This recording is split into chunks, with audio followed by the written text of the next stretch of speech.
August 15, 1969. While 500,000 young souls gathered in the muddy fields of Bethel, New York, for what would become the most legendary music festival in history, a man in a pressed gray suit stood at the edge of everything he thought he knew about life.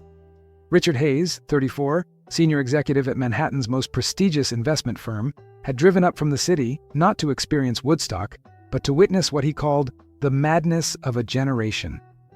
He had no idea that in less than 72 hours, he would abandon his corner office, his Fifth Avenue apartment, and his carefully constructed life to follow a barefoot girl named Luna who lived in a painted van and believed that love could change the world.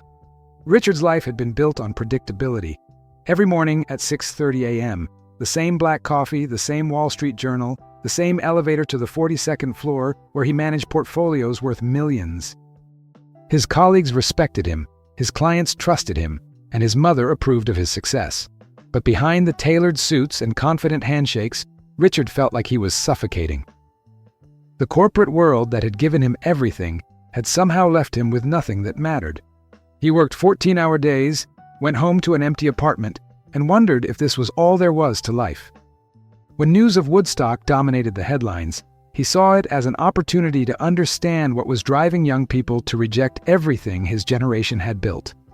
The drive to Bethel should have taken 3 hours, but the roads were clogged with Volkswagen buses, hitchhikers, and vehicles overflowing with young people singing songs he didn't recognize. Richard's pristine BMW stood out like a sore thumb among the colorful caravan of peace signs and flower power. As he inched closer to the festival grounds, the corporate executive found himself oddly mesmerized by the energy around him. These weren't the lazy, drug-addled hippies he'd read about in conservative newspapers. These were passionate young people who seemed to possess something he had lost somewhere between his college dreams and his current reality. The closer he got to Woodstock, the more he realized he wasn't just observing a cultural phenomenon, he was approaching the edge of his own transformation. By the time Richard reached the festival grounds, parking had become impossible. He left his BMW in a farmer's field 3 miles away and walked through the muddy chaos, his polished Oxford shoes slipping with each step. The sounds of Jimi Hendrix's guitar echoed across the landscape, mixing with laughter, conversations, and the general hum of human connection. Richard had never experienced anything like it. In his world, people scheduled appointments to talk.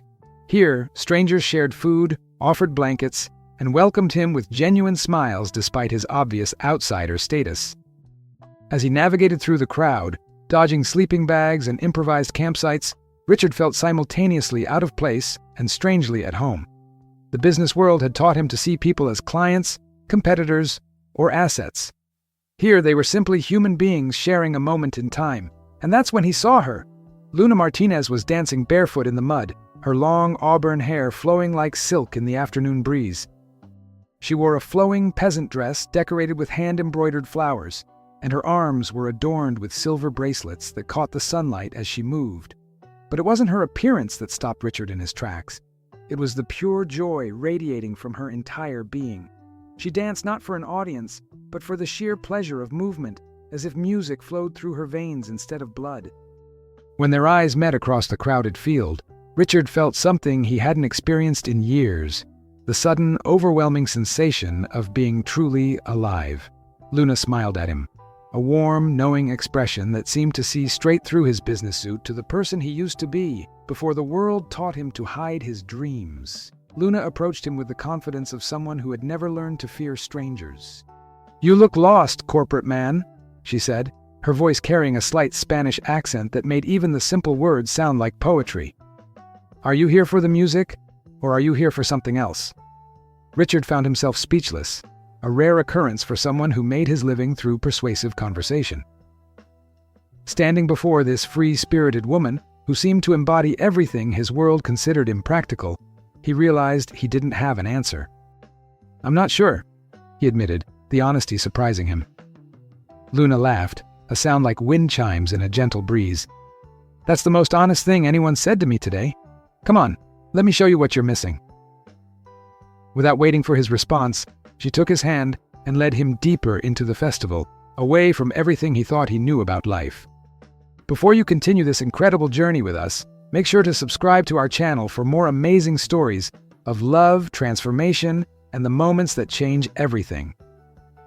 Luna's van was a mobile work of art, parked in a grove of trees away from the main festival chaos. The 1965 Volkswagen bus had been transformed into a rolling canvas of peace signs, flowers, and spiritual symbols painted in vibrant blues, greens, and golds. Wind chimes hung from the side mirrors, and crystals dangled from the rearview mirror, creating tiny rainbows in the afternoon light. "Welcome to my home," Luna said, gesturing toward the van with obvious pride. "It's not much by your standards, I'm sure, but it's everything I need." Richard stepped inside and was amazed by how she had transformed the small space into a cozy sanctuary. Tapestries covered the walls, cushions created a comfortable seating area, and the scent of sandalwood incense mixed with the natural aroma of wood and canvas. Books on philosophy, poetry, and Eastern spirituality lined makeshift shelves, and handmade jewelry hung from hooks near the door. It was the complete opposite of his sterile apartment, yet somehow it felt more like home than anywhere he'd been in years. As the afternoon dissolved into evening, Richard found himself opening up to Luna in ways he hadn't shared with anyone in years. She made chamomile tea on a small camping stove and listened with genuine interest as he described his corporate life, his loneliness, and his growing sense that he was living someone else's dream. "You know what I think?" Luna said, her dark eyes reflecting the soft glow of the lanterns she had lit as darkness fell. "I think you're afraid to disappoint people who don't really know you. You've built this perfect life that looks good from the outside, but you're dying inside because it's not your truth." Her words hit him like a physical blow, not because they were harsh, but because they were absolutely accurate. Richard had spent so many years being who others expected him to be that he had forgotten who he actually was. Luna's simple observation cracked something open in his chest, and for the first time in decades, he felt tears forming in his eyes. Luna didn't judge his emotion or try to fix his pain. Instead, she simply moved closer and let him experience the feeling without shame. "I was raised to believe that success meant accumulating things," Richard said, his voice thick with emotion. "Money, property, status, respect. But sitting here with you, I realize I've been collecting everything except the one thing that matters: genuine connection with another human being." Luna reached out and gently touched his hand, her fingers warm and reassuring. "The beautiful thing about life," she said softly, "is that it's never too late to start over. You think you're trapped in your corporate world, but you're only trapped by your fear of disappointing people who probably wouldn't even notice if you disappeared tomorrow." Her words weren't meant to be cruel, but they forced Richard to confront the truth about his carefully constructed but ultimately hollow existence. As the night deepened and the sounds of the festival continued around them, Richard found himself sharing stories he hadn't thought about in years. He told Luna about his childhood dreams of becoming a writer, about the poetry he used to write in college, about the travel plans he had abandoned for the security of a corporate salary. With each revelation, he felt lighter, as if years of accumulated pretense were falling away. Luna listened without judgment, occasionally asking questions that helped him explore his thoughts more deeply. "What would you do?" she asked as they sat watching the stars through the van's small skylight. "If you knew you couldn't fail? If money wasn't a concern, and other people's opinions didn't matter?" Richard considered the question seriously, perhaps for the first time in his adult life. "I think I'd write," he said slowly. "I'd travel and write about the people I met and the places I discovered. I'd try to capture the human experience in all its beautiful complexity." Luna smiled in the darkness, and Richard could hear the warmth in her voice when she spoke. "So why don't you do that?" The question hung in the air between them like a challenge.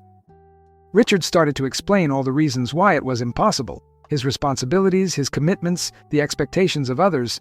But as he spoke, the excuses sounded hollow even to his own ears. Luna didn't argue with him or try to convince him otherwise. She simply listened, and in her silence, Richard began to understand that every reason he offered was just another way of saying he was afraid.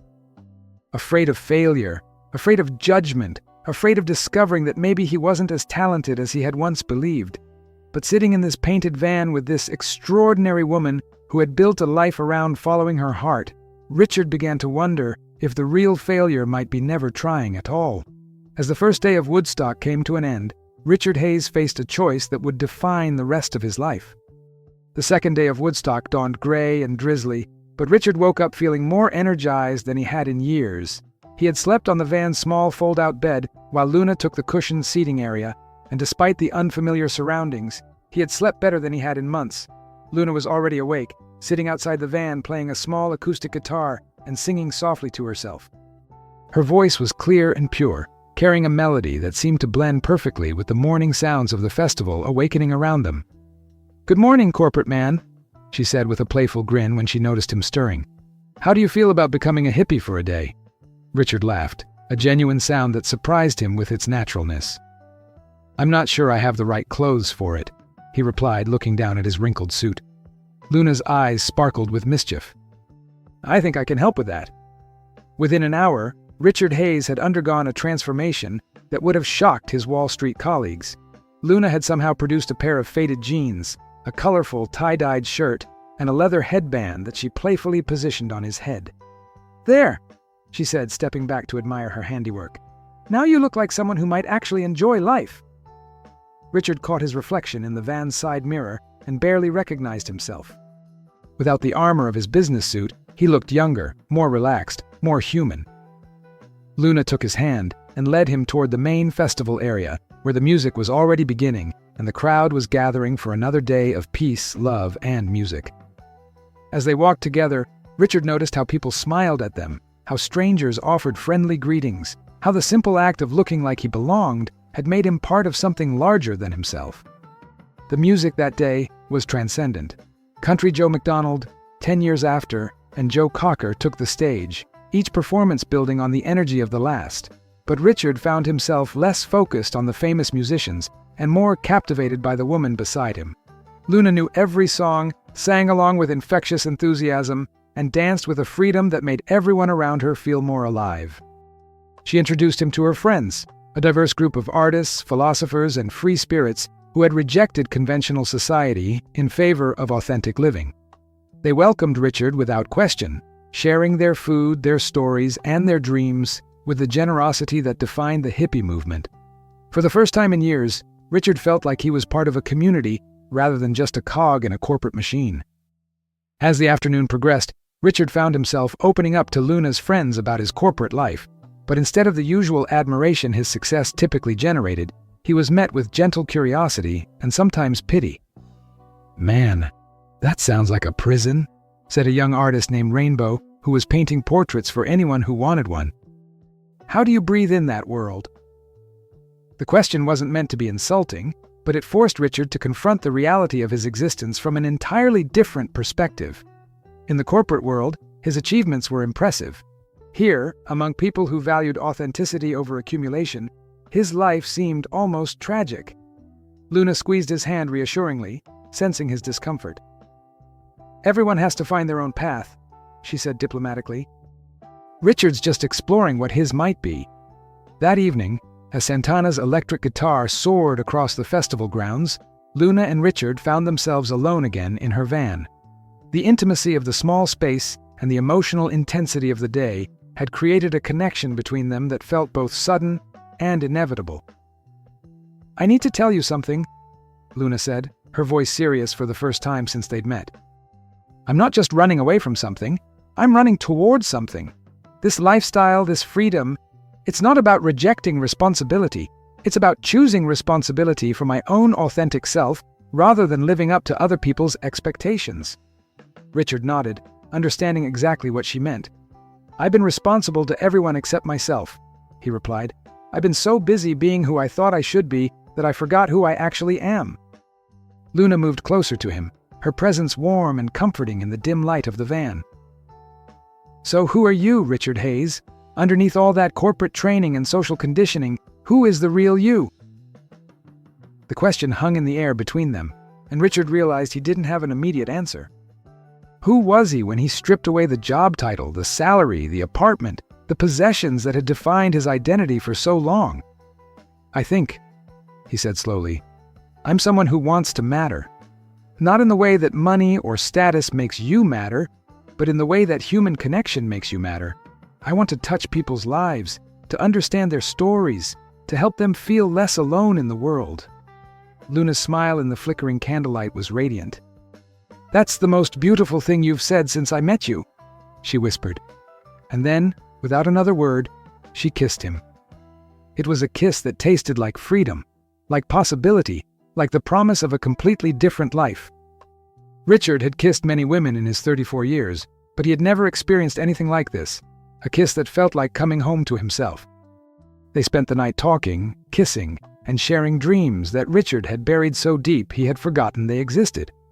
Luna told him about her own journey from a traditional Mexican-American family who had expected her to marry young and live conventionally to her current life of artistic freedom and spiritual exploration.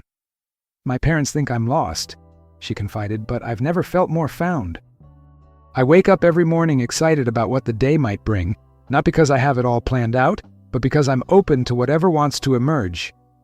Richard envied her courage, her willingness to trust in life's natural unfolding rather than trying to control every outcome. "I plan everything," he admitted. "My days, my months, my years. I have 5-year plans and 10-year goals, but I've never felt like I was actually living. I've been managing my life instead of experiencing it." The third day of Woodstock arrived with clearing skies and the promise of Jimi Hendrix's legendary performance. But for Richard, the music had become background to the internal revolution taking place in his heart and mind. Luna had awakened something in him that he hadn't felt since he was young enough to believe that anything was possible. As they walked through the festival grounds, Richard found himself seeing everything differently. The mud that had initially bothered him now felt like a connection to the earth.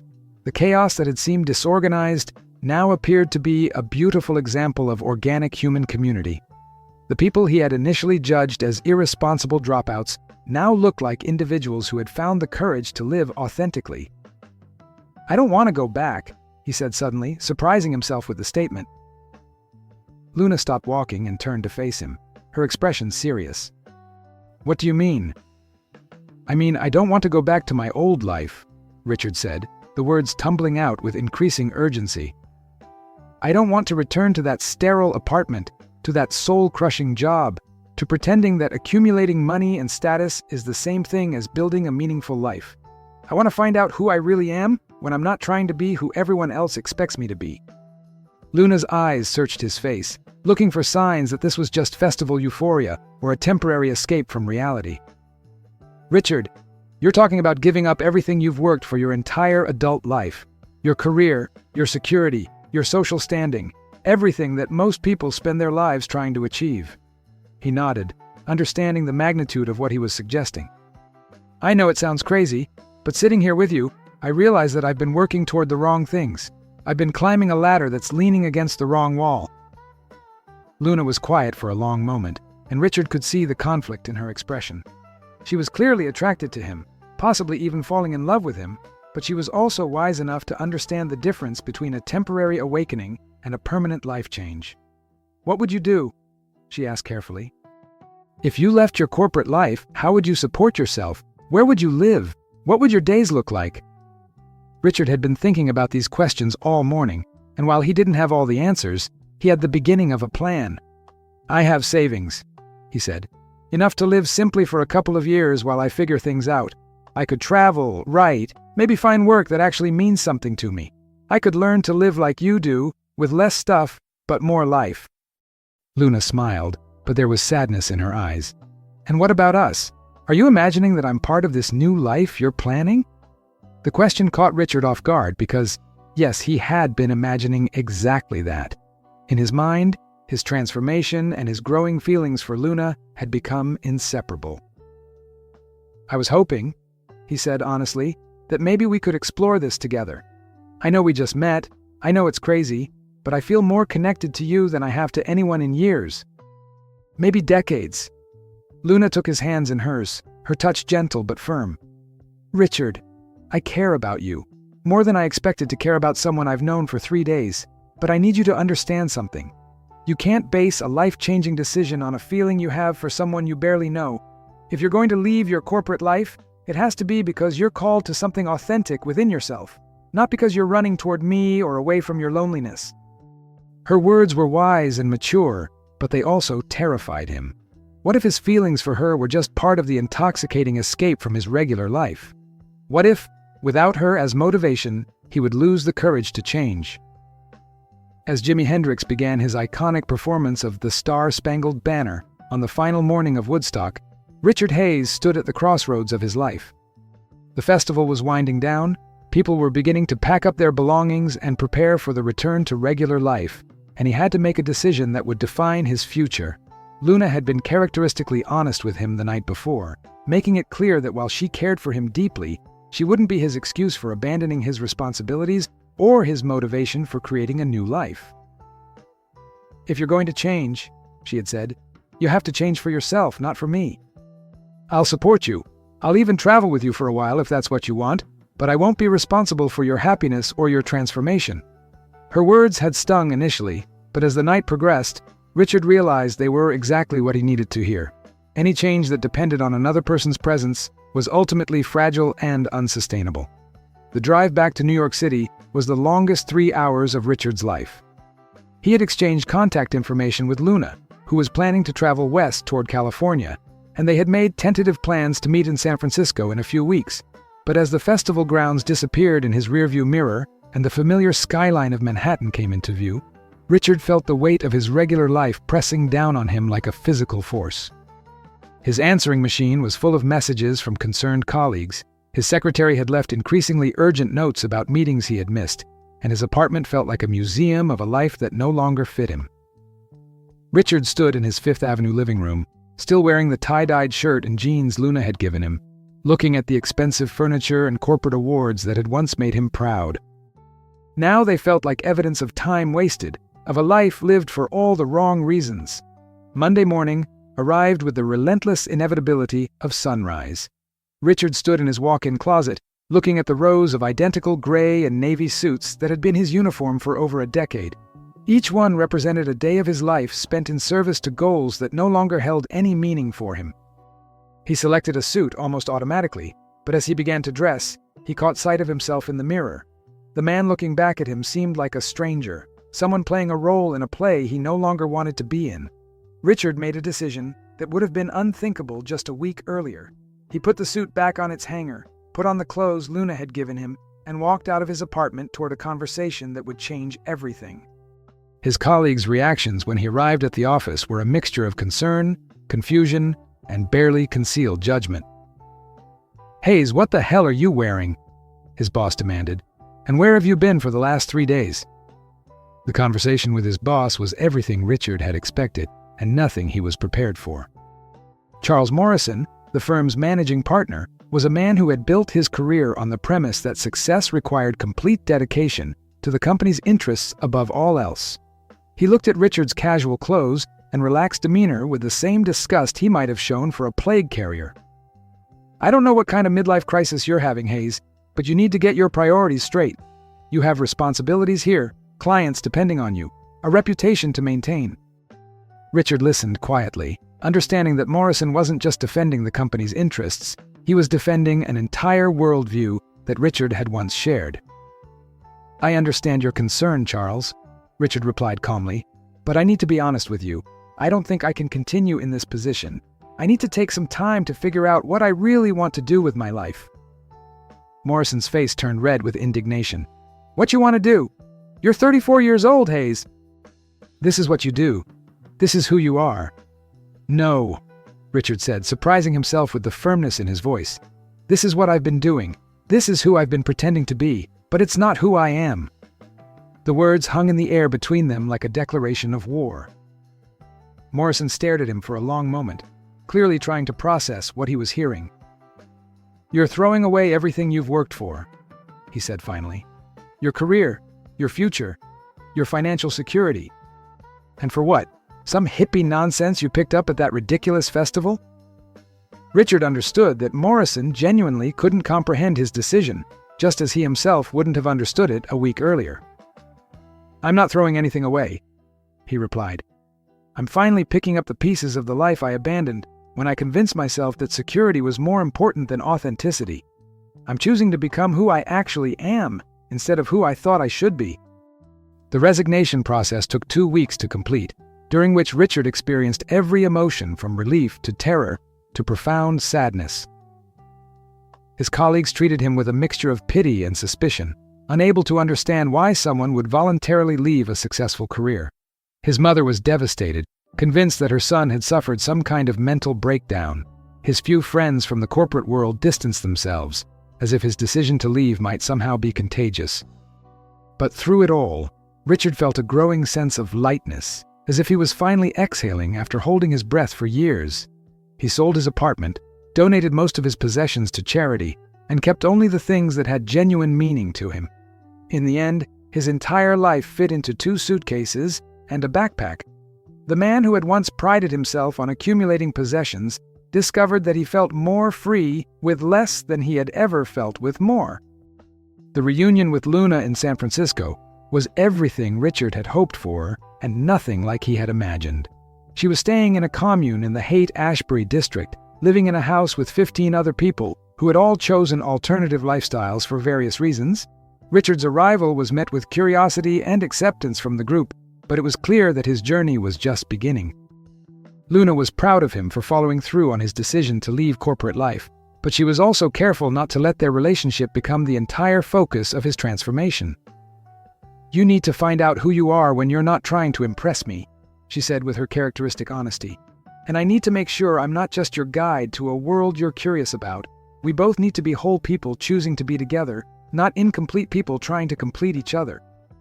Over the following months, Richard embarked on a journey of self-discovery that was both exhilarating and terrifying. He traveled up and down the West Coast, sometimes with Luna and sometimes alone, working temporary jobs to support himself and writing about his experiences.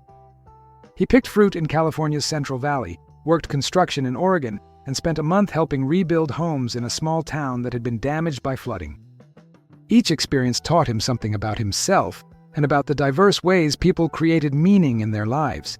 He discovered that he had a talent for connecting with people from all walks of life, that his writing had improved dramatically since he started writing about subjects that mattered to him, and that he was far more resilient than he had ever imagined. The security he had thought he needed turned out to be less important than the freedom he had never known he wanted. Richard's relationship with Luna evolved as they both grew and changed. They spent months traveling together, exploring both the country and their feelings for each other. Sometimes they lived in her van, sometimes in communes, sometimes in small apartments they could afford on their combined income from odd jobs. They argued, they laughed, they supported each other through the challenges of building entirely new lives. Richard learned that love was not the desperate need he had felt initially, but rather a choice to support another person's growth while continuing to grow himself. Luna taught him about meditation, about living in the present moment, about finding joy in simple pleasures. He taught her about the discipline required to turn creative impulses into finished work, about the satisfaction of setting goals and achieving them through sustained effort. Together, they created a relationship that was both passionate and practical, both spiritual and grounded in everyday reality. 5 years after Woodstock, Richard Hayes published his first book, a collection of essays about his journey from corporate executive to freelance writer and seeker. The book, titled "The Man in the Gray Suit," became a bestseller and established him as a voice for his generation's search for authentic meaning in a material world. He and Luna eventually married in a small ceremony in Big Sur, surrounded by the friends they had made during their travels. They settled in a small town in Northern California, where Richard continued to write and Luna opened a small gallery featuring the work of local artists. Their life was simple by the standards of his former world, but it was rich with the things that mattered most: meaningful work, genuine relationships, and the daily choice to live authentically. Richard often reflected on those 3 days at Woodstock that had changed everything, grateful for the courage to leave behind a life that looked successful from the outside, but felt empty from within. He had learned that the most radical act a person can commit is to be genuinely themselves, and that true wealth comes not from accumulating possessions, but from accumulating experiences that transform the soul. In choosing love over security, authenticity over approval, and growth over comfort, Richard Hayes had found the life he was meant to live.